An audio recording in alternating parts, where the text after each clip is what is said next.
नमस्कार, बहुत स्वागत है आप सभी लोगों का हमारे समृद्धि आईएएस के यूट्यूब चैनल पर। और आओ पीटी पास करो सीरीज का ये लेक्चर नंबर 13 है। तो अभी तक यदि आप लोगों ने पीछे का जो है 12 नंबर तक नहीं देखा है तो देख लें, क्योंकि क्या है ना कि एक क्रम से चीजें हो रही हैं और व्यवस्थित तरीके से। मतलब ये थोड़ा सा क्लास भले लंबा हो रहा है, लेकिन यहाँ यही प्रयास है कि कोई भी चीज आपकी छूटे ना। और एक बार परिश्रम कर लीजिएगा तो ये सब ऐसे सब्जेक्ट हैं कि यहाँ से हमेशा भारी मात्रा में प्रश्न आते हैं और फिर आप जो है उनको करने में बहुत ज्यादा सहज रहिएगा। तो इसके तहत हम गुजरात के चालुक्य को देखेंगे, सेन वंश, शाही वंश, अरब आक्रमण, इस सब की चर्चा करने वाले हैं इस क्लास के अंतर्गत। क्योंकि ये गुप्तोत्तर काल या पूर्व मध्यकाल का सेकंड पार्ट है। फर्स्ट पार्ट मैंने पीछे कराया है और आइए आज सेकंड पार्ट इसका देखते हैं। ये टाइम टेबल तो आप लोग जान ही रहे होंगे, सोमवार से शुक्रवार तक आओ पीटी पास करो सीरीज चलती है सुबह 9 बजे, शाम को 5 बजे। और सुबह 9 बजे जो हमारी क्लासेज हो रही हैं वो पॉलिटी पे हो रही हैं और इनिंग में जो हो रही है वो इतिहास पे हो रही है। और अभी हम एंशियंट चल रहे हैं। सैटरडे में जो हमारा मेन सेंसर राइटिंग प्रोग्राम है वो जैसे हर समय होता था वैसे हो रहा है। 2 क्वेश्चन का डिस्कशन करेंगे, एक सुबह 9 बजे और दूसरा जो है शाम को 5 बजे। तो सुबह 9 बजे और शाम को 5 बजे तो समृद्धि के यूट्यूब चैनल पर बने रहना अपरिहार्य है, क्योंकि आप लोग देख ही रहे होंगे कितना ज्यादा उपयोगी जो टॉपिक्स हैं यहाँ कराए जा रहे हैं। तो आइए, गुजरात के जो चालुक्य हैं और इन्हें अन्हिलवाड़ भी कहा जाता है, तो देखते हैं। तो चालुक्य अथवा सोलंकी अग्निकुल से उत्पन्न राजपूतों में से एक थे। देखिए, चालुक्य को ही सोलंकी भी कहा जाता है, तो आप कंफ्यूज नहीं होंगे। और ये अग्निकुल से मतलब इनकी उत्पत्ति मानी जाती है। प्राचीन ग्रंथ कुमारपाल चरित एवं वर्ण रत्नाकर आदि में परंपरागत 36 राजपूत कुलों का जो है वो सूची मिलती है। गुजरात के चालुक्य वंश का संस्थापक मूलराज प्रथम था। तो ये इंपॉर्टेंट है कि गुजरात के चालुक्य वंश का मतलब संस्थापक कौन था, तो मूलराज प्रथम था। और इसका समय क्या, तो 941 से 995 ईस्वी। उसने गुजरात के एक बड़े भाग को जीतकर अन्हिलवाड़ को अपनी राजधानी बनाई थी। मतलब ये जो अन्हिलवाड़ है यही इसकी राजधानी रहती है। और इस वंश के शासक जैन धर्म के पोषक एवं संरक्षक थे। बहुत महत्वपूर्ण है कि जो ये चालुक्य वंश के शासक थे वो जैन धर्म के पोषक और संरक्षक थे। भीम प्रथम इस वंश का सबसे शक्तिशाली शासक था, वेरी इंपॉर्टेंट है। और भीम प्रथम का जो समय है 1022 से 1064 ईस्वी के बीच, और बहुत ही ज्यादा ये शक्तिशाली शासक रहते हैं। इसके शासनकाल में गुजरात पर महमूद गजनवी का आक्रमण होता है। कब होता है, 1025 ईस्वी में। उसने सोमनाथ मंदिर को लूटा तथा उसे विनष्ट किया। किसने, गजनवी ने। और गजनवी का आक्रमण किसके समय में होता है, भीम प्रथम के समय में। टाइम क्या रहता है, 1025 ईस्वी रहता है। भीमदेव प्रथम ने सोमनाथ मंदिर को, जो पहले लकड़ी और ईंटों द्वारा निर्मित था, के स्थान पर इसे पत्थर द्वारा निर्मित करवाया। क्योंकि जब महमूद गजनवी चला गया तो चूंकि मंदिर बहुत ज्यादा क्षतिग्रस्त हो गया था, जो पहले ईंट और लकड़ी के बने होते थे, तो भीम प्रथम ने इसको जो है पत्थरों द्वारा निर्मित कराया। और फिर इसी में जो अगला शासक होता है जय सिंह, तो ये जय सिंह जो होते हैं सिद्धराज की उपाधि धारण करके शासक बना। और इनका महत्वपूर्ण जो टाइम पीरियड है वो 1194 से 1143 तक जो है ये रहते हैं। उसने मालवा के परमार शासक यशोवर्मन को युद्ध में हराया था। किसने, जय सिंह सिद्धराज को। और उसे बंदी बना लिया था। मालवा विजयोपरांत उसने जो है अवंतीनाथ की उपाधि भी धारण की थी। वेरी इंपॉर्टेंट है। कौन सा चालुक्य शासक जो है वो मालवा पर विजय प्राप्त किया था, तो वो थे जय सिंह सिद्धराज। मतलब मूल नाम जय सिंह था, उपाधि इनकी सिद्धराज थी। तो जय सिंह सिद्धराज थे। और इसी के उपलक्ष्य में उन्होंने अवंतीनाथ की उपाधि भी धारण की थी।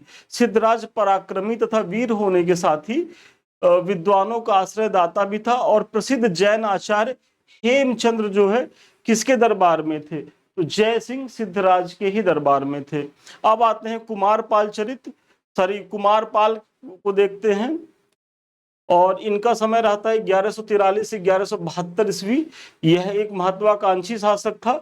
और प्रसिद्ध जैन आचार्य हेमचंद्र ने उसे जैन धर्म में दीक्षित किया था। तो जैन धर्म का जो आचार्य हैं हेमचंद्र, उनका संबंध देखिए दो शासकों से निकल के आ रहा है, एक जय सिंह सिद्धराज का और उसके उत्तराधिकारी कुमारपाल के साथ। और कुमारपाल को तो हेमचंद्र ने जो है जैन धर्म में दीक्षित भी किया था। जैन परंपरा के अनुसार कुमारपाल ने अपने संपूर्ण साम्राज्य में पशु हत्या, मद्यपान एवं द्रुत कीड़ा पर प्रतिबंध लगा दिया था और कसाईयों को अपना व्यवसाय बंद करने के लिए उन्हें 3 वर्ष की आय के बराबर धन देकर उसकी क्षतिपूर्ति किया था। क्योंकि जैन धर्म में जो अहिंसा की चीजें हैं वो बहुत ज्यादा कठोरता से लागू की जाती हैं, और चूंकि ये जैन धर्म को मानने वाला था, तो ऐसे में ये क्या करता है कि जो कसाई होते हैं, जो जिनका काम ही मांस के व्यापार पे है, तो उसको बंद करा देता है और उनके क्षतिपूर्ति के लिए 3 वर्ष का जो उनकी आय होती थी उसको 3 वर्ष का अग्रिम भुगतान किया था। बहुत महत्वपूर्ण पॉइंट है ये, कभी भी आपसे जो है पूछा जा सकता है। कुमारपाल जैन था, पर उसने सोमनाथ का मंदिर का अंतिम रूप से पुनर्निर्माण करवाया तथा जैन आचार्य हेमचंद्र के साथ सोमनाथ के मंदिर में शिव की अर्चना भी की थी। तो ये भले जैन था कुमारपाल, लेकिन इसने जो है सोमनाथ के मंदिर में जो है एक तो पहली बार शिव मंदिर की स्थापना कराई थी, और इसके जीर्णोद्धार में मतलब इसमें और भी कुछ महत्वपूर्ण चीजों को जो है इसने मंदिर में करवाया था।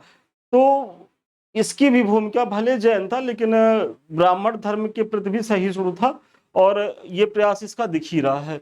जय सिंह सूरी नामक कवि ने कुमारपाल चरित्र नामक काव्य में उसका यशोगान किया है। तो ये भी इंपॉर्टेंट है, जय सिंह सूरी हैं और ये कवि हैं, और इनकी रचना क्या है, तो कुमारपाल चरित्र है। तो कुमारपाल चरित्र में कुमारपाल के ही जो है विजयों का, उसकी उपलब्धियों का यशोगान किया गया है। कुमारपाल के उत्तराधिकारी अजयपाल के शासनकाल में शैवों और जैन धर्मावलंबियों के मध्य गृह युद्ध प्रारंभ हो गया। देखिए क्या है कि शैव धर्म की भी पृष्ठभूमि रही ही है, कुमारपाल जैन धर्म होते हैं, तो ऐसे में जो कुमारपाल के उत्तराधिकारी अजयपाल रहते, इनके समय में ये दोनों धर्म आपस में ही टकरा गए, और जिसके परिणाम स्वरूप अनेक जैन भिक्षुओं की हत्या कर दी गई और अनेक जैन मंदिरों को जो है वो नष्ट कर दिया गया। किसके समय में? अजयपाल के समय में। अजयपाल की मृत्यु के बाद मूलराज द्वितीय जो होते हैं, टाइम पीरियड इनका होता है 1176 से 1178 होता है, मतलब गद्दी पे बैठते हैं। ये थोड़ा सा डेट कंफ्यूज नहीं है, क्योंकि 1176 से 78 2 साल कैसे शासक होंगे, ये टाइपिंग एरर है, इसको जो है आप लोग करेक्शन कर लीजिएगा और कमेंट में बताइएगा। गद्दी पर बैठा उसने 1178 ईस्वी में आबू पर्वत के निकट मोहम्मद गोरी को जो है वो हराया था। और चालुक्य वंश का जो अंतिम शासक था वो भीम द्वितीय था। इसका समय क्या है, तो 1178 से 1238 के बीच, और उसने चालुक्य राज की शक्ति और प्रतिष्ठा को जो है पुनर्स्थापित किया था। तो मूलराज द्वितीय के बारे में तो आपने जान लिया कि इसने जो है आबू पर्वत के निकट मोहम्मद गोरी को हराया था, और भीम द्वितीय भी जो है एक महत्वपूर्ण शासक रहता है। और 1178 ईस्वी में जब मोहम्मद गौरी ने गुजरात पर आक्रमण किया था, तो भीम द्वितीय ने इस आक्रमण को जो है वो विफल कर दिया था। तो मतलब भीम द्वितीय भी एक शक्तिशाली शासक रहता है, और मोहम्मद गौरी के गुजरात आक्रमण को जो है ये विफल करता है। 1197 ईस्वी में कुतुबुद्दीन ऐबक ने गुजरात पर आक्रमण करके अनिलवाड़ पर अधिकार कर लिया। मतलब जो गुजरात है, मतलब बेसिकली अनिलवाड़, तो उस पे जो है तुर्कों की सत्ता कब स्थापित होती है? 1197 में होती है। किसके द्वारा होती है? कुतुबुद्दीन ऐबक के द्वारा होती है। और चालुक्यों के शासनकाल में महिलाओं को जो है उच्च पदों पर नियुक्त किया जाता था। वेरी इंपॉर्टेंट है कि चालुक्य मतलब कौन से ऐसे शासक थे जहां महिलाओं को जो है उच्च पदों पर नियुक्त किया जाता था, तो वो चालुक्य वंशीय जो शासक होते थे। अब आते हैं बंगाल के पाल या और सेन वंश। तो ये इस जो अगली जो टॉपिक है उसमें हम पाल वंश को देखेंगे जो महत्वपूर्ण शासक होते हैं, और इसी के बाद सेन वंश की चर्चा करेंगे। तो शशांक की मृत्यु के पश्चात लगभग 1 शताब्दी तक बंगाल में अराजकता और अव्यवस्था का वातावरण व्याप्त रहा। और शशांक के बारे में मैंने पीछे वाले क्लास में करा दिया है, तो इसीलिए मैं बार बार कह रहा हूं कि एक क्रम से चलिएगा तो चीजें और ज्यादा स्पष्ट होंगी। 8वीं शताब्दी के मध्य अशांति एवं अव्यवस्था से ऊब कर बंगाल के नागरिकों ने गोपाल नामक एक सुयोग्य सेनानायक को अपना राजा बनाया था। वेरी इंपॉर्टेंट है। और अभी हाल ही में ये प्रश्न पूछा गया था कि किस शासक को नागरिकों के द्वारा राजा बनाया गया, तो ये गोपाल है। और चूंकि बहुत ज्यादा अराजकता फैल गई थी, ऐसे में गोपाल को लेकर के लोगों में उम्मीद जगी और जनता ने ही जो है कहा कि नहीं, अब आप जो है राजा बनिए और चीजों को व्यवस्थित करिए। तो वेरी इंपॉर्टेंट फैक्ट है। पाल वंश की स्थापना बौद्ध धर्म के अनुयायी गोपाल ने की थी। टाइम पीरियड इनका कितना है, तो 750 से 770 ईस्वी की। और 8वीं शताब्दी में बंगाल में जो आंतरिक अव्यवस्था फैली थी उसे मत्स्य न्याय कहा गया। एक लेख में कहा गया कि मत्स्य न्याय से छुटकारा पाने के लिए प्राकृतियों मतलब सामान्य जनता ने गोपाल को लक्ष्मी की बाह ग्रहण कराई। मतलब वही कि गोपाल को जो है वो राजा बनाया अनिलवाड़ का। गोपाल के पश्चात उसका पुत्र धर्मपाल जो है पाल वंश का राजा हुआ। समय क्या है, तो 770 से 1810 ईस्वी। और उसने बंगाल को उत्तरी भारत के प्रमुख राज्यों की श्रेणी में स्थापित कर दिया था। तो गोपाल संस्थापक था, महत्वपूर्ण शासक था। उसके बाद आते हैं धर्मपाल। और धर्मपाल 11वीं शताब्दी में गुजराती कवि सोढ़ल ने धर्मपाल को उत्तरापत स्वामी की जो है उपाधि से भी संबोधित किया है। धर्मपाल एक उत्साही बौद्ध था और उसके लेखों में उसे परम सौगत कहा गया है। उसने विक्रमशिला तथा सोमपुरी में प्रसिद्ध विहारों की स्थापना कराई थी। तो विक्रमशिला जो बौद्ध विहार था उसकी स्थापना का श्रेय धर्मपाल को दिया जाता है। और उसकी राज्यसभा में प्रसिद्ध बौद्ध लेखक हरिभद्र निवास करते थे। वेरी इंपॉर्टेंट है। और बिहार के बच्चों के लिए तो ये बहुत महत्वपूर्ण पॉइंट है कि धर्मपाल के दरबार में कौन से विद्वान जो है वो रहते थे, तो हरिभद्र रहते थे। और अब आते हैं धर्मपाल के बाद देवपाल का। तो देवपाल का जो समय होता है 810 से 850 ईस्वी। अपने पिता के समान ही योग्य शासक एवं साम्राज्यवादी शासक था। इस वंश का सर्वाधिक शक्तिशाली शासक ये माना जाता है। और देवपाल ने सुमात्रा तथा जावा के शैलेंद्र वंशीय शासक बालपुत्र देव द्वारा बनवाए गए बौद्ध विहार के अनुरक्षण के लिए 5 गांव अनुदान में प्रदान किए थे। वेरी इंपॉर्टेंट है। तो जावा का शैलेंद्र वंशीय शासक था और उसने जो बनवाया था तो उसके लिए 5 जो है ग्राम अनुदान के लिए किसने दिया था, यही देवपाल ने दिया था। अपने पिता की भांति देवपाल भी बौद्ध मतानुयायी था और लेखों में उसे परम सौगत कहा गया है। तो ये भी महत्वपूर्ण पॉइंट हो गया। अब देवपाल के बाद कौन आता है, तो महीपाल आते हैं। और इनका समय 988 से 1038 के बीच होते। बीच में और भी शासक होते हैं, लेकिन देखिए अगर हम सब कराने लगेंगे तो न तो वहां से कभी प्रश्न आए, न तो निकट भविष्य में आने की संभावना है। तो जो महत्वपूर्ण चीजें हैं वो हम करा दे रहे हैं। और विश्वास मानिए, इतना भी हम आपको एनफ दे रहे हैं। अगर इतनी चीजें आप कायदे से पढ़ के जाएंगे तो बहुत अच्छी स्थिति में रहेंगे। तो महिपाल प्रथम, इसने पाल वंश की शक्ति और प्रतिष्ठा को जो है पुनर्जीवित करके अपनी योग्यता प्रमाणित की थी। और महिपाल प्रथम को पाल वंश का जो है दूसरा संस्थापक भी माना जाता है। इसके शासनकाल में राजेंद्र चोल ने बंगाल पर आक्रमण किया था तथा पाल शासक महिपाल को पराजित किया था। वेरी वेरी इंपॉर्टेंट है, क्योंकि आप लोग जानते होंगे कि जो चोल शासक राजेंद्र चोल होता है वो पाल पे मतलब जो बंगाल होता है वहां शासन करता है और वहां गंगई कोंड चोलपुरम की उपाधि भी धारण करता है। तो बंगाल पे जब वो शासन करता है तो उस समय बंगाल का शासक कौन रहता है, तो पाल वंशी महिपाल रहते हैं। तो तारानाथ ने सांध्यकार नंदिन द्वारा रचित रामपाल चरित्र के नायक रामपाल को इस वंश का अंतिम जो है शासक माना है। तो ये महत्वपूर्ण चीजें हो गई पाल वंश से संबंधित। अब आइए सेन वंश को देखते हैं।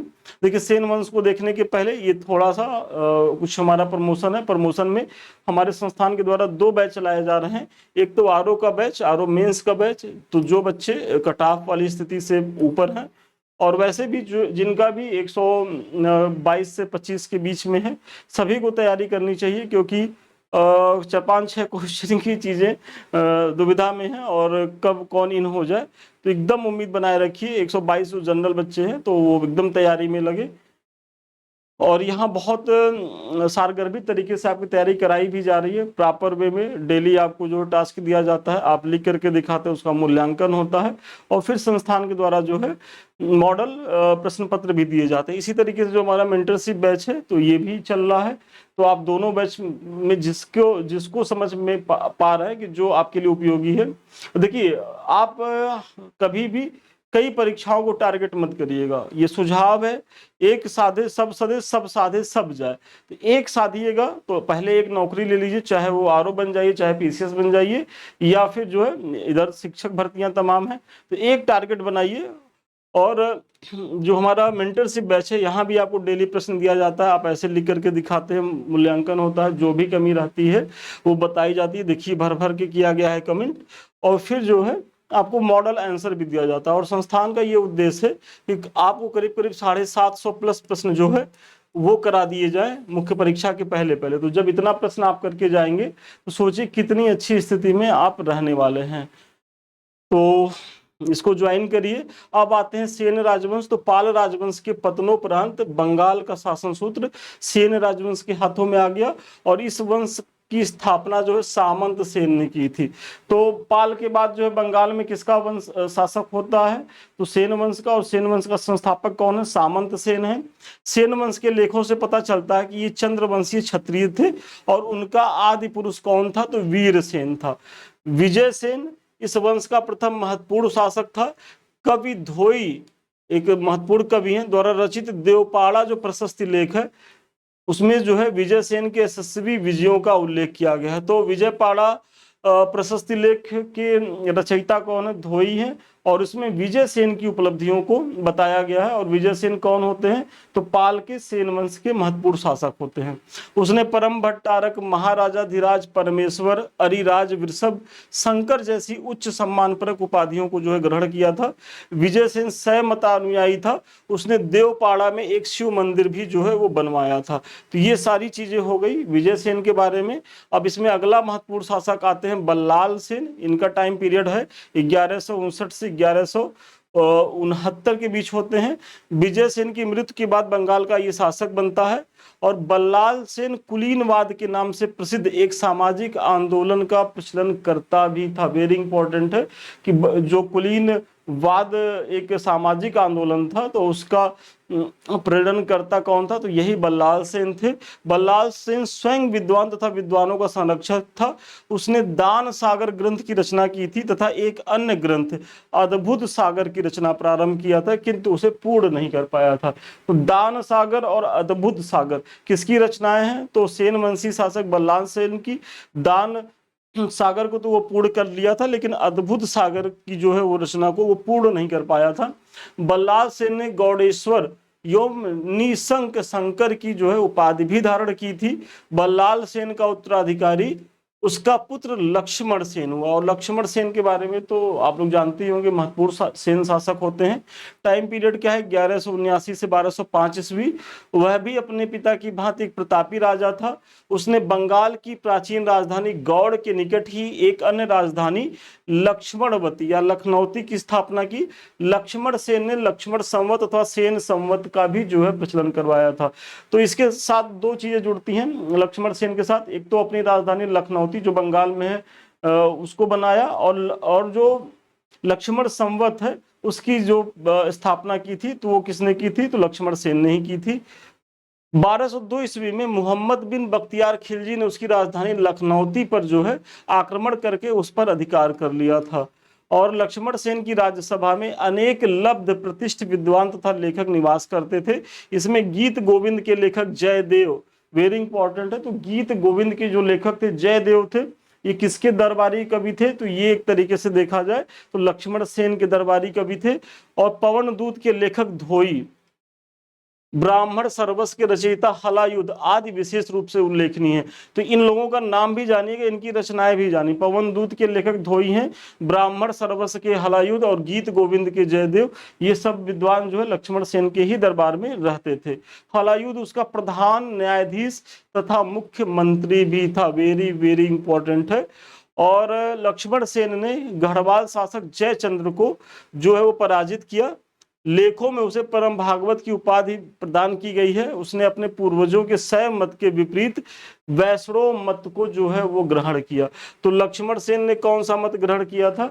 वैष्णव मत को ग्रहण किया था। और इसके पूर्वज क्या थे? तो बेसिकली जो सेन वंश थे वो शैव धर्मावलंबी थे। और चूंकि जयदेव हैं गीत गोविंद के रचयिता, गोविंद भगवान विष्णु से संबंधित है, तो तभी तो इसके दरबार में रहेंगे। तो आप कंफ्यूज मत होइएगा, ये वैष्णव धर्म से संबंधित रहे हैं। और अब आते हैं सेन वंश के बाद एक महत्वपूर्ण वंश होता है शाही वंश। और काबुल घाटी तथा गांधार प्रदेश में स्थापित, मतलब इनका क्षेत्र कहाँ है शाही वंश का? तो काबुल जो घाटी है और वर्तमान का जो गांधार प्रदेश है, तो वहां स्थापित तुर्की शाही वंश के संस्थापक लंगतुमान को उसके ब्राह्मण मंत्री कल्लर, ये नाम याद रखिएगा, गद्दी से हटा करके 9वीं शताब्दी में हिंदू शाही वंश की स्थापना की थी। तो हिंदू शाही वंश की स्थापना किसके द्वारा की गई थी? कल्लर के द्वारा की गई थी। क्षेत्र कहाँ है? काबुल घाटी तथा गांधार प्रदेश वाला क्षेत्र है। और जयपाल इस वंश का महत्वपूर्ण शासक रहा, वेरी वेरी इंपॉर्टेंट है। और आप देखेंगे तो 986-87 ईस्वी में जयपाल ने गजनी पर आक्रमण किया था, किंतु उसे पराजित होकर अपमानजनक संधि करनी पड़ी थी। तो ये जो जयपाल होते हैं, चूंकि इनको पता था कि गजनी हमारे लिए, चूंकि हमारे बगल में ही गजनी था और ऐसे में ये हमारे लिए कभी भी एक चुनौती उत्पन्न कर सकता है, तो इसने अग्रगामी दृष्टि अपनाते हुए गजनी पर आक्रमण किया था ताकि ये जो भविष्य की चुनौती इसको समाप्त किया जाए। लेकिन दुर्भाग्यवश ये पराजित होते हैं और इन्हें अपमानजनक संधि करनी पड़ती है। 998 ईस्वी में सुबुक्तगीन का पुत्र मोहम्मद गजनवी जो है वो गजनी का शासक बना। 1001 ईस्वी में महमूद गजनवी ने जयपाल को हराकर उसको अपमानित किया तथा उसके राज्य को लूटा। और जयपाल ने जो है इस अपमान को जो है वो झेल नहीं सके और उन्होंने जो है अग्निदाह कर लिया, मतलब स्वयं को जला करके मार डाला। तो ये महत्वपूर्ण है कि 1001 ईस्वी में महमूद गजनवी ने जयपाल को हराकर उसका अपमान किया था। और उत्तरी पश्चिमी भाग में यह भारत का पहला महत्वपूर्ण हिंदू राज था। इसकी राजधानी कहाँ थी? तो जो हिंदू शाही वंश की राजधानी थी उद्भांडपुर। तो ये भी आप ध्यान रखिएगा। इसके संस्थापक कल्लर थे, महत्वपूर्ण जो शासक थे वो मैंने बताया है। अब आते हैं कश्मीर के राजवंश को देखते हैं। इसमें जैसे कारकोट वंश आते हैं, उत्पल आते हैं, लोहार वंश आते हैं, तो हम इनकी भी चर्चा कर लेते हैं। तो कश्मीर के जो हिंदू राज्य का इतिहास है वो कल्हड़ की राजतरंगड़ी से ज्ञात होता है। और कल्हड़ जो है जाति का ब्राह्मण था और राज तरंगड़ी की रचना उसने जय सिंह के शासनकाल में पूरी की थी। तो एक शासक होते हैं जय सिंह, तो इन्हीं के शासनकाल में उसने राज तरंगड़ी की रचना पूरी की थी। और इसकी रचना महाभारत की शैली के आधार पर की गई है। तो वेरी इंपॉर्टेंट है, कभी भी आपसे पूछा जा सकता है कि जो कल्हड़ रचित राज तरंगड़ी है वो किसकी शैली पे लिखी गई है? तो महाभारत की शैली पे लिखी गई है। और कल्हड़ के आगे का विकास विवरण जो मिलता है, जैसे कल्हड़ जहां तक विवरण देते हैं उसके बाद आगे का विवरण कौन देता है? तो जोन राज देते हैं, श्रीवर देते हैं और एक प्राग भट्ट देते हैं। और इसमें जो सबसे महत्वपूर्ण होते हैं कश्मीर के राजवंश में कारकोट वंश होते हैं सबसे पहला। तो देखते हैं कि 7वीं शताब्दी में दुर्लभ वर्धन नामक व्यक्ति ने कश्मीर में कारकोट राजवंश की स्थापना की थी। मतलब कारकोट राजवंश का संस्थापक कौन था? तो दुर्लभ वर्धन था। और कश्मीर के शासकों में ललितादित्य मुक्तापीठ सर्वाधिक शक्तिशाली राजा था। तो ललितादित्य मुक्तापीठ किस वंश से संबंधित था? तो कारकोट वंश से संबंधित था, ये भी ध्यान रखिएगा। विजेता होने के साथ साथ ललितादित्य एक महान निर्माता भी था। उसने अनेक मंदिरों, विहारों तथा अन्य भवनों का निर्माण करवाया। सूर्य का प्रसिद्ध मार्तंड मंदिर उसी के द्वारा बनवाया गया था। वेरी वेरी इंपॉर्टेंट है। कश्मीर में स्थित सूर्य भगवान को समर्पित जो मार्तंड मंदिर है वो ललितादित्य मुक्तापीठ के द्वारा बनाया गया था। और ललितादित्य मुक्तापीठ किस राजवंश का शासक था? तो कारकोट राजवंश का शासक था। ललितादित्य ने कश्मीर में परिहासपुर नगर भी बसाया था। तो इसके लिए एक उपलब्धि ये भी है कि जो परिहासपुर नगर है कश्मीर का वो ललितादित्य मुक्तापीठ के द्वारा ही बसाया गया था। ललितादित्य की मृत्यु के बाद कारकोट वंश की अवनति प्रारंभ हो गई और इस वंश का अंतिम शक्तिशाली शासक कौन बना? तो जयापीठ विनयादित्य था। और विनयादित्य विद्वानों का बड़ा आदर करता था। उसकी सभा को क्षीर भट्ट, उद्भट तथा दामोदर गुप्त आदि विद्वान लेखक जो है सुशोभित करते थे। तो ललितादित्य के बाद जो है थोड़ी सी स्थिति खराब होती है कारकोट वंश की। उसके बाद एक महत्वपूर्ण शासक विनयादित्य होते हैं, और विनयादित्य के समय में क्षीर भट्ट, उद्भट और दामोदर गुप्त जैसे महत्वपूर्ण जो विद्वान होते हैं उसकी दरबार में रहते हैं। अब आते हैं उत्पल वंश। तो कारकोट वंश के बाद जो कश्मीर में दूसरा महत्वपूर्ण जो वंश होता है वो उत्पल वंश होता है। और कारकोट वंश के बाद कश्मीर में उत्पल वंश का शासन स्थापित हुआ। इस वंश की स्थापना जो है अवंती वर्मन ने की थी। बहुत महत्वपूर्ण है कि कारकोट वंश की स्थापना किसके द्वारा की गई, तो अवंती वर्मन के द्वारा की गई। और अवंती वर्मन एक लोकोपकारी शासक था जिसने कृषि की उन्नति के लिए नहरों का निर्माण करवाया था। तो कश्मीर में नहरों का निर्माण अवंती वर्मन के द्वारा कराया गया था। और अवंती वर्मन की मृत्यु के बाद उसके उत्तराधिकारियों के मध्य गृह युद्ध हुआ, जिसमें अवंती वर्मन का वैध उत्तराधिकारी शंकर वर्मन जो है वो विजयी रहे। तो अवंती वर्मन के बाद शंकर वर्मन आते हैं, और क्षेमेंद्र गुप्त, मतलब कुछ समय के बाद जो है क्षेमेंद्र गुप्त शासक बनते हैं। और इसका विवाह लोहार वंश की राजकुमारी दिद्दा के साथ हुआ था। बहुत ही जो है महत्वपूर्ण शासिका रही है दिद्दा, और बेसिकली इनका मायका था लोहार वंश की थी, लेकिन इनकी शादी किस वंश के शासक के साथ हुई थी, तो उत्पल वंश के क्षेमेंद्र गुप्त के साथ हुई थी। क्षेमेंद्र गुप्त के बाद कश्मीर की सत्ता व्यवहारिक रूप से रानी दिद्दा के हाथ में 50 वर्षों तक रही। मतलब रानी दिद्दा का जब विवाह क्षेमेंद्र गुप्त से हुआ था उस समय क्षेमेंद्र गुप्त की आयु अधिक थी, इनकी आयु कम थी, और ऐसे में जब उनकी डेथ हो जाती है तो रानी दिद्दा ने ही जो है वो शासन सत्ता को संभाला, और बहुत बेहतरीन शासिका मानी जाती हैं अपने समय की। दिद्दा की गणना कश्मीर एवं भारतीय इतिहास की प्रसिद्ध महिला शासकों में की जाती है। तो अब दिद्दा को भी आप समझ गए कि भाई लोहार वंश से संबंधित थी, लेकिन शासिका जो थी वो उत्पल वंश से थी। अब आते हैं कारकोट के बाद आपने उत्पल वंश देखा। अब जो महत्वपूर्ण वंश होता है लोहार वंश, थोड़ी इसकी चर्चा करते हैं। इस वंश का संस्थापक संग्राम राज था, और संग्राम राज ने अपने मंत्री तुंग को भटिंडा के शाही शासक त्रिलोचन पाल की ओर से महमूद गजनवी से लड़ने के लिए भेजा था।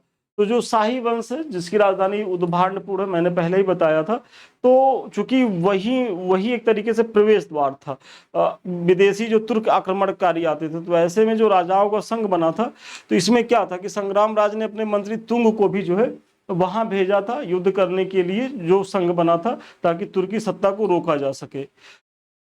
और त्रिलोचन पाल की ओर से महमूद गजनवी से लड़ने के लिए भेजा था, परंतु उसे जो है सफलता नहीं मिली थी। मतलब इसमें क्या था कि जो महमूद गजनवी था वो सफल रहा। लोहार वंश के राजाओं में हर्ष का नाम इस दृष्टि से उल्लेखनीय है कि वह स्वयं विद्वान, कवि एवं कई भाषाओं और विद्या का ज्ञाता था। कल्हड़ उसका आश्रित कवि था। तो कल्हड़ जो है किसका आश्रित कवि था, तो हर्ष का आश्रित कवि था। मतलब हर्ष के दरबार में कल्हड़ रहते थे, और जो हर्ष थे वो बहुत विद्वान था, विद्वानों को वो आश्रय प्रदान करता था, लेकिन इसमें बहुत ज्यादा दुर्गुण भी थे। और वही इसमें कहा गया कि हर्ष में सद्गुणों एवं दुर्गुणों का विभिन्न मतलब दुर्गुणों का विचित्र सम्मिश्रण था। अपनी विद्वता के कारण वह दूसरे राज्यों में भी प्रसिद्ध था, जहां वहीं शासक के रूप में वह क्रूर एवं अत्याचारी था। कल्हड़ ने जो है उसके अत्याचारों का भी वर्णन किया है। कहाँ किया है, राज तरंगड़ी में किया है। हर्ष को कश्मीर का नीरो भी कहा जाता है। मतलब कश्मीर का नीरो किस शासक को कहा जाता है, तो इसी हर्ष को कहा जाता है। हर्ष किस वंश से संबंधित रहे, तो लोहार वंश से रहे। फिजूल खर्ची तथा आंतरिक विद्रोहों के कारण जब उसका खजाना खाली हो गया तो उसने राजकोष की पूर्ति के लिए मंदिरों को लूटा तथा अपनी प्रजा पर अनेक कर भी लगाए थे। मतलब चूंकि प्रशासन इससे कायदे से संभल नहीं रहा था, फिजूल खर्ची ज्यादा थी इसकी, तो ऐसे में जब धन की आवश्यकता पड़ी तो इसने जो है कश्मीर में जो स्थापित मंदिर थे उनको भी इसने लूटा, क्योंकि मंदिर में पर्याप्त मात्रा में धन का संग्रहण होता था। और दूसरी चीज, प्रजा पर अतिरिक्त इसने कर भी लगाया था। किसने, हर्ष ने। उसके अत्याचारपूर्ण कार्यों से त्रस्त आकर उच्छल और सुस्सल नामक दो भाइयों ने विद्रोह कर दिया, और विद्रोहियों ने श्रीनगर में घुसकर राजमहल में जो है आग लगा दी। हर्ष के पुत्र जो होते हैं भोज, इनकी हत्या कर डाली और विद्रोहियों का मुकाबला करते हुए हर्ष भी जो है 1101 ईस्वी में मारा गया। और उसके बाद जो आते हैं लोहार वंश से एक शासक होते हैं जय सिंह, तो इनका टाइम पीरियड होता है 1128 से 1155 ईस्वी के बीच। इस वंश का अंतिम शासक था। कल्हड़ की राजतरंगिणी का विवरण जय सिंह के शासन के साथ ही जो है वो समाप्त हो जाता है। तो जो जय सिंह थे ये मतलब इन्हीं के शासन तक की जो सूचना कौन देता है, तो कल्हड़ देता है अपनी राजतरंगिणी में। तो ये भी महत्वपूर्ण है, पूछा जा सकता है कि भाई जो कल्हड़ ने राजतरंगिणी में किस अंतिम शासक तक जो है वो सूचना प्रदान की है, तो लोहार वंश के जय सिंह तक। और भारत पर अब देखते हैं अरबों का आक्रमण। तो भारत के अरबों के भारत आक्रमण के विषय में सूचना 9वीं शताब्दी के बिलादुरीकृत किताब फुतुल अल बलदान से मिलती है। और 1216 ईस्वी में लिखी गई एक अन्य पुस्तक चचनामा, जो फारसी भाषा में लिखी गई है, और ये जो है अरबी भाषा का अनुवाद है चचनामा, में भी अरबों के आक्रमण के विषय में जानकारी मिलती है। अरब पहले मुसलमान आक्रमणकारी थे जिन्होंने भारत पर आक्रमण किया था। तो अरबों के आक्रमण की जानकारी चचनामा से मिलती है। और एक राइटर होते हैं बिलादुरी, तो इनकी रचना क्या है, किताब फुतुल अल बलदान से भी जानकारी मिलती है। 1712 ईस्वी में मोहम्मद बिन कासिम ने सिंध पर सफल आक्रमण किया और सबसे पहले उसने थट्टा के पास स्थित देवल बंदरगाह को अपने अधीन करना चाहा। और ये युद्ध कौन सा था, तो रावर के युद्ध में। तो 1712 ईस्वी में कई बार पूछा गया है, मोहम्मद बिन कासिम ने सिंध पर जो है आक्रमण किया और उसको जो है अपने में मिलाना चाहा, थट्टा के पास देवल बंदरगाह को। और ये युद्ध इतिहास में किस नाम से प्रसिद्ध है, तो रावर का युद्ध है। अरबों के विरुद्ध भारतीयों की असफलता का कारण सिंध के जो शासक दाहिर का नकारापन था। मतलब दाहिर जो है वो कायदे से देखा जाए तो शक्तिशाली शासक था, लेकिन इसने जो है अरबों के प्रतिरोध का उस तरीके से सामना नहीं किया जिस तरीके से करना चाहिए। तो अगर अरब जो है भारत में सफल होते हैं तो उसका एक बड़ा कारण था दाहिर का नकारापन। उसकी अदूरदर्शिता ने ही सिंध के पतन का कारण बनी और अरबों में भारतीय जनजीवन को काफी प्रभावित किया। मतलब अरबों ने होगा और स्वयं भी प्रभावित हुए। मतलब कोई भी सभ्यता संस्कृति अगर एक दूसरे से मिलती है तो ऐसा नहीं है कि केवल एक तरफा जो है वो लोग प्रभावित होते, तो दोनों ही धर्म संस्कृति लोग एक दूसरे से प्रभावित होते हैं। और वही यहाँ बताया गया है। अरबों ने चिकित्सा, दर्शन शास्त्र, नक्षत्र विज्ञान, गणित और शासन प्रबंध की शिक्षा जो है कहाँ से ली थी, तो भारतीयों से ग्रहण की थी। और पंचतंत्र का जो अनुवाद हुआ है अरबी भाषा में कलीलाब दिमना के नाम से हुआ है, जिसका उल्लेख अलबरूनी ने किया है। और पंचतंत्र का फारसी अनुवाद क्या है, तो अनवार ए सुहेली। तो अनवार ए सुहेली तो पूछा गया है ये फारसी भाषा में, लेकिन अरबी भाषा में किस नाम से किया गया है, तो कलीलाब दिमना। बहुत महत्वपूर्ण है, कभी भी आयोग जो है पूछ लेगा। तो पंचतंत्र का जिसके रचयिता विष्णु शर्मा है, गुप्तकालीन रचना है। तो इसके जो है मतलब दो भाषाओं में इसका अनुवाद हुआ, एक फारसी में अनवार सहेली नाम से, और अरबी में हुआ है कलीला व दिमना के नाम से। तो याद रखिएगा, कभी भी यहाँ से प्रश्न पूछा जा सकता है। अरबों ने सिंध में ऊंट पालन तथा खजूर की खेती का प्रचलन किया। अरब आक्रमणकारी मोहम्मद बिन कासिम ने सिंध वासियों से जजिया नामक जो कर है पहली बार वसूल की थी। तो जजिया जो टैक्स लगाया गया था, और आगे चल करके तो आप देखेंगे कि सल्तनत काल में एफएसटी के समय में, फिर अकबर के समय में, औरंगजेब के समय में ये बहुत ही जो है राजनैतिक कर माना गया। और मुगल साम्राज्य के पतन में लोग बताते हैं कि जजिया कर की भी भूमिका है, क्योंकि इससे जो है बहुत बड़ी मात्रा में जो हिंदू प्रजाति वो रुष्ट हो जाती है। तो जजिया के बारे में आगे हम विस्तार से चर्चा करेंगे, लेकिन ये जान लीजिए कि जजिया जो है सबसे पहले भारत में किसने लगाया था, तो मोहम्मद बिन कासिम ने लगाया था, जो अरब था। तो चलिए आज की जो सेशन था वो यहीं तक था, और नेक्स्ट सेशन में हम थोड़ा सा दक्षिण भारत के इतिहास की चीज़ों को देखेंगे। फिर हम आ जाएंगे सल्तनत काल में, मतलब तुर्क सत्ता पे। तो एक क्लास जो है दक्षिण भारत के राज्यों पे होगी, और हो सकता है कि कल ही जो है चीज़ें तुर्क सत्ता से स्टार्ट हो जाए। इनके बारे में तो मैंने चर्चा की है। अभी तक यदि आपने इसको ज्वाइन नहीं किया है तो ज्वाइन करें। साथ ही साथ ये हमारे कुछ लिंक्स हैं, तो अभी तक ही आप अगर इसको भी नहीं जुड़े हैं, इससे को भी जुड़िए। ये हमारे समृद्धि आईएएस का टेलीग्राम चैनल है, और दूसरा समृद्धि आईएएस के दो जो है यूट्यूब चैनल है, एक तो जिससे भी हम आप रूबरू हो रहे हैं, और दूसरा जो संदीप मिश्रा ऑफिशियल। तो ये दोनों चैनल आप लोगों के लिए बेहद जो है फ्रूटफुल हैं, और आपकी परीक्षा से संबंधित बहुत सी महत्वपूर्ण जानकारियां यहाँ दी जाती हैं। सबसे अंतिम में आपको हमसे जुड़ना है या हमारे किसी बैच को आप ज्वाइन करना चाहते हैं, हमसे बात करना चाहते हैं, तो 7303307507 पे आप संपर्क कर सकते हैं। तो चलिए आज के लिए इतना ही, पुनः मिलते हैं नए वीडियो में नए क्लास के साथ। तब तक के लिए धन्यवाद, शुभकामनाएं आपको।